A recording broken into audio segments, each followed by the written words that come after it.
Today I'm going to quickly explain the difference between cement and concrete. And sometimes people will ask me the difference, but usually people just assume they're the same and they're not. Let's tackle concrete first, and I'll also show you how to make it. Concrete is what you think of when you think of sidewalks. Highways are made of concrete. Slab foundations for buildings and houses, those are all concrete. Concrete is made up of 4 substances. First ingredient is an aggregate. That's just a fancy word for rock. So gravel in this case. That gives concrete its strength. Then you have sand. Sand gives it its finesse. It allows you to shape the concrete. So if you just had a big pile of rocks like that were stuck together, you can't get a very smooth shape. Sand allows you to do that. Then the third ingredient, can you guess? That's right, cement. Cement is just one ingredient in concrete. Cement is the binder. It's the glue that holds everything together. And then your fourth ingredient is water.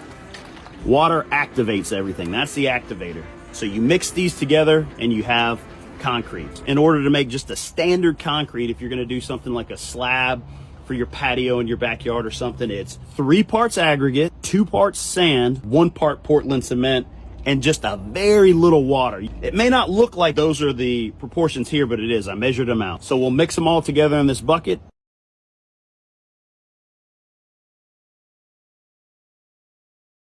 One mistake people make often is when they get to this point, as you can see it, where it's pretty dry, but everything is a bit damp. And you can still see a little bit of powdered cement in the bottom. They have a tendency to want to add a lot more water. Don't. You're almost at the consistency that you need to be, so just add a very little water at this point.